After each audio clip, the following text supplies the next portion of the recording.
Welcome to Fake Love and Flying Monkeys, the podcast where fake love is exposed. I'm Nova Gibson and I am your host. I'm the principal counsellor at Brighter Outlook Narcissistic Abuse Counselling.com.au. This space is dedicated to helping you reclaim your worth and understand the impact of toxic relationships with suspected narcissists.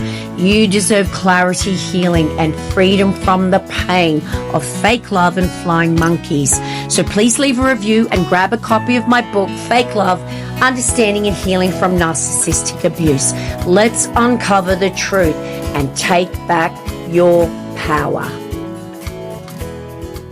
Hi everyone, and welcome to another episode of Fake Love and Flying Monkeys. Hindsight is 2020, right? It's great when you have all the information after the fact.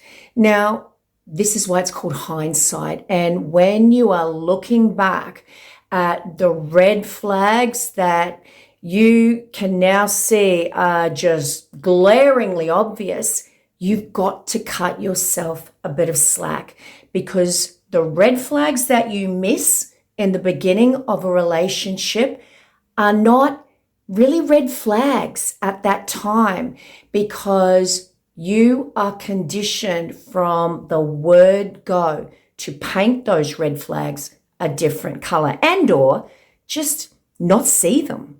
So if you are asking yourself, why did I not see these red flags sooner? Why did I wait so long to leave? How could I be that stupid? Number one, you are not stupid. Narcissistic abuse has nothing to do with a lack of intelligence or a lack of strength. It's not based on weakness. It's based on the slow drip feed of the strategies the narcissist uses to dismantle who you are, your personality. They need to change the way you view life, and they need for you to override what your instincts are telling you is the truth. So when you look back and you're thinking about the red flags you wished you had have taken more notice of in the beginning, what do you think of? Well, if it's an intimate partner, a classic one will be that they spend so much time talking about their ex, whether it's good or bad. They harp on about their ex all the time. Maybe it's that they've telling you they've got a really good relationship with their ex, but your instincts are telling you that this is disrespectful to you and it's not normal, and your instincts are your guiding light. So their ex calls them all the time. Your partner calls them, their ex, all the time, and it interferes with your quality time. But the narcissist palms it off, saying that they're just friends and you're insecure and paranoid. So later down the track, you find out that this was actually a huge red flag. Why? Because you find out they are still seeing each other, and that your partner, your husband, your wife was lying to you when they said, oh, it's just about the kids. It's only because we share children. They were still engaged in some kind of intimate relationship with their ex. Or it may be that they harp on all the time about their ex in a very, very negative way, because they are projecting themselves onto their ex. They're telling you their ex cheated all the time, but they're really talking about themselves. So you can look back now and look at those behaviors and come up with some pretty effective ways to rationalize away what they're telling you is the truth. Why? Because the alternative is that you are in a relationship with someone who is just lying to you, and that is overwhelming. Another red flag that you might realize is a red flag much later down the track, might be that they wanted to be with you all the time.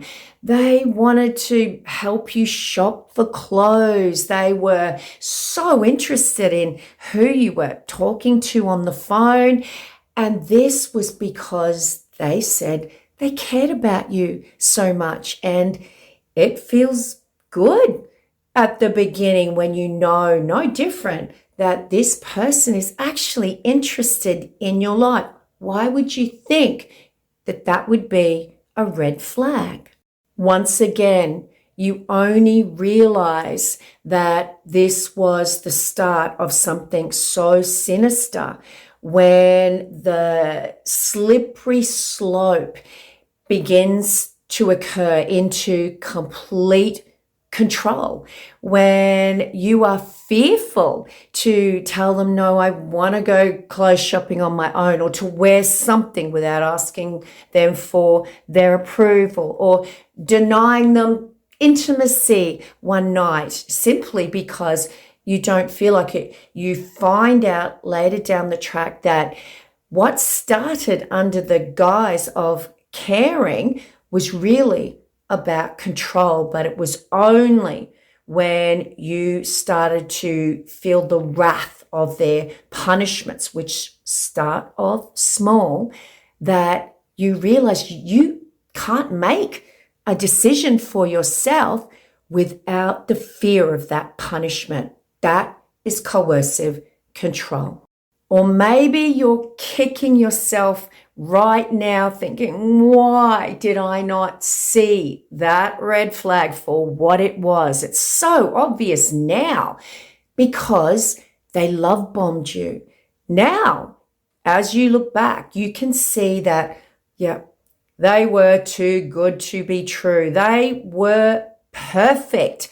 I was on this pink cloud all the time, and that's not normal now that I think about it, but it felt so good. And remember, the alternative is that this person who's making you feel so special is maliciously lying to you. They're pretending to be someone that they are not to manipulate and confuse you. Moving fast. That is a huge red flag. Now that you know, that is a definite no-brainer. But it's only because you know. At the time when you have no experience with narcissists and you have this person who is just keeping you in this perpetual whirlwind where you just don't have time to think and it just feels euphoric. You are always on a high. That feels good. And the rushing, the fast pace of it all, you put that to the side because once again, it feels so good. And you don't look back and see this as a red flag, or I should say you don't see it as a red flag at the time because it feels good. And this person seems genuine. And why on earth would you think that they're pretending to be someone they're not? Going at that fast pace is so textbook for a narcissist. But if you haven't been in a relationship with a narcissist, how are you going to know that this person who makes you feel more special than anyone else in the world is going to be the same person that makes you feel worse than anyone else has ever made you feel? Of course, you now know that they rushed you into that relationship with your head spinning because they wanted to get you hooked before you saw the person behind the mask, before you saw who they really are. They needed to get you addicted, hooked on that rush of feel-good chemicals and hormones, that feeling of being on your own cloud nine all the time. They needed for you to be hooked on that feeling before they took their mask off and revealed who they are.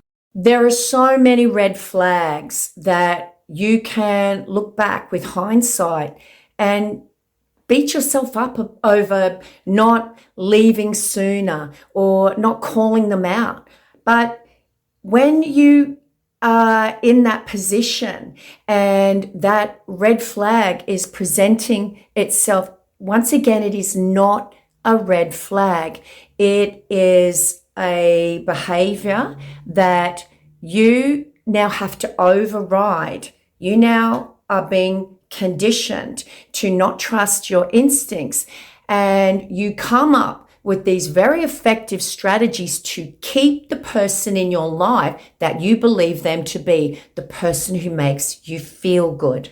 So let's look at some other examples of red flags that you may be aware of now, and you're wishing that someone had told you was a red flag, or maybe they did tell you, but that conditioning had you telling them that they don't know what they're talking about and making excuses for what you now know to be is your abuser. Let's look at playing the victim. Oh my goodness, how many narcissists do that? Well, they all do, really. They've got to get your sympathy. They've got to use your empathy against you.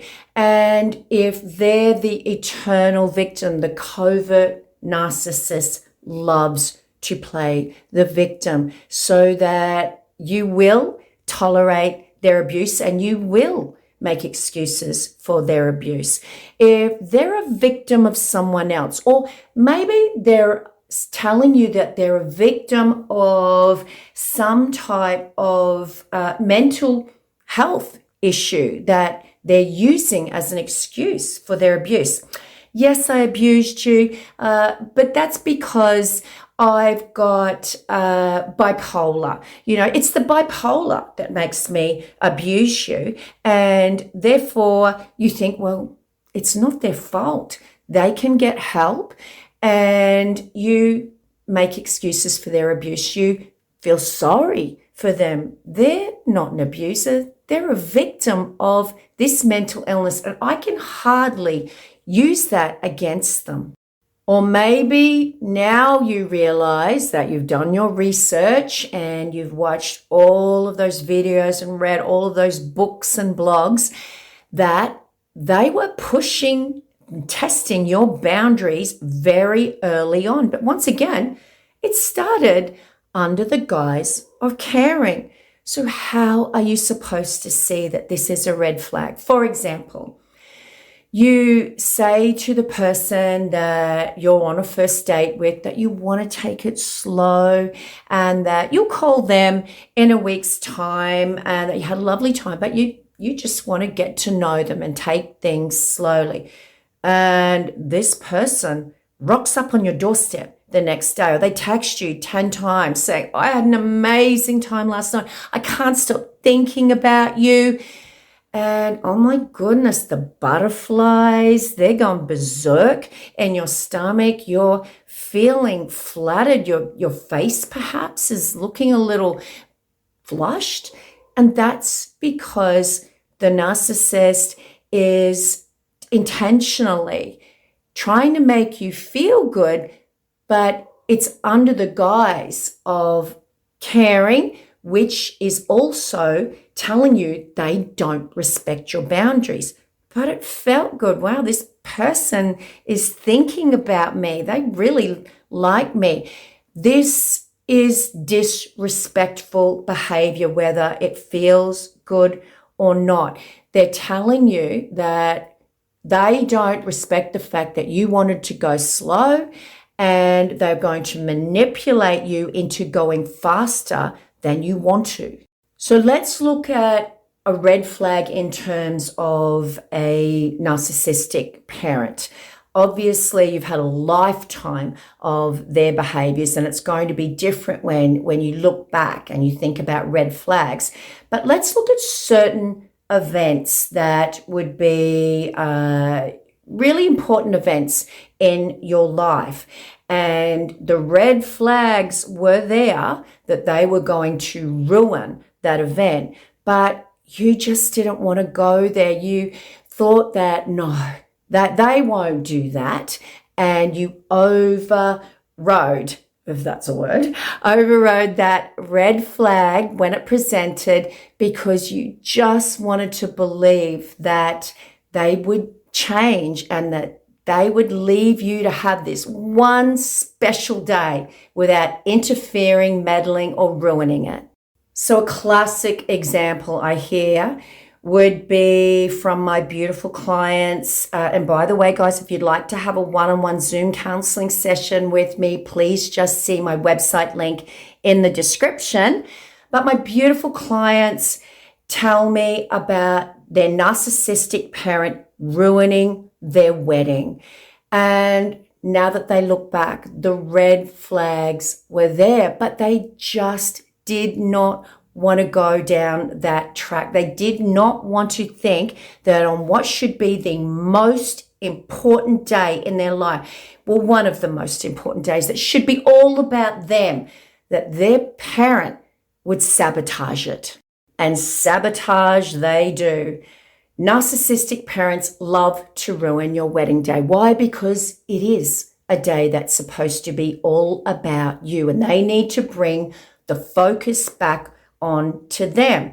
So they will do very covert things. Well, they seem covert at the time because you don't address them or you don't want to address them. Your brain is actually protecting you, but now you can see how obvious they are. The narcissistic mother perhaps will tell you that they're not sitting with that person. They're not sitting with old Uncle Bob or old Auntie Jane because they were mean to them 20 years ago, and they demand that you either uninvite that person or you change the seating arrangements.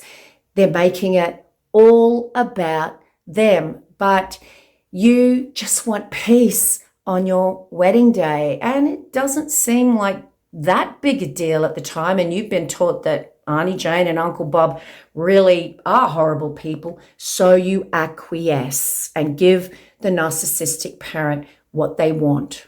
These are just a few examples, but what I really want you to understand, guys, is that seeing red flags for what they are after the event doesn't mean that you were stupid at the time, because the narcissist uses very specific strategies to catch you off guard, to condition you, to paint those red flags white or some other color.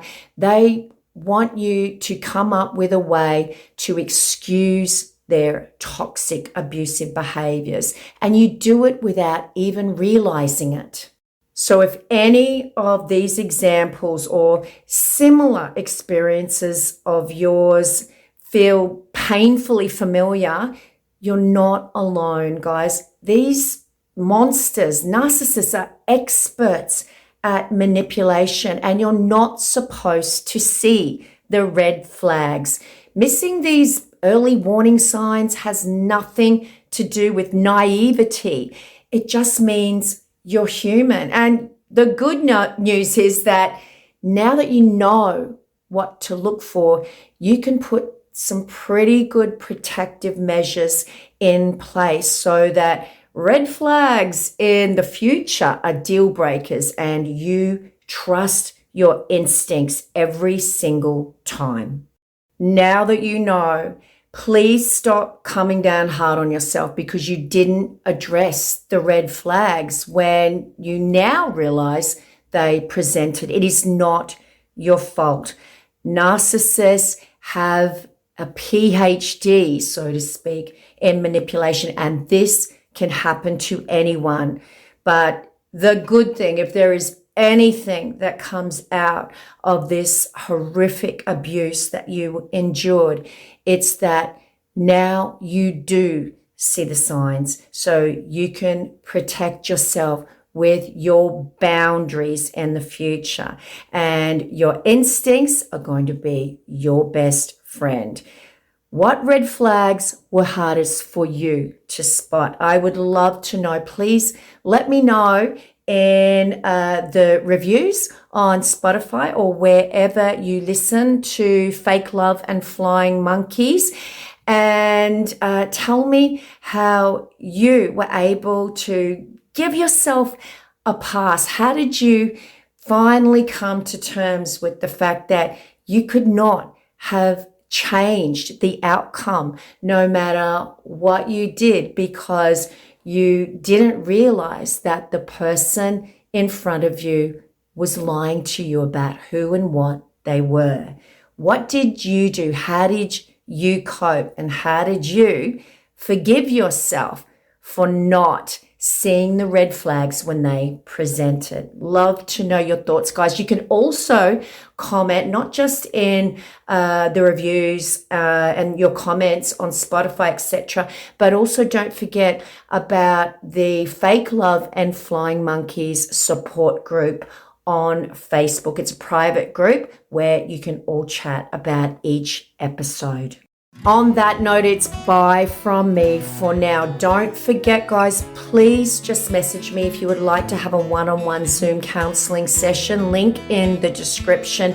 And as always, don't forget to get your copy of my best-selling book, Fake Love, Understanding and Healing from Narcissistic Abuse. The link to order your copy is also in the description.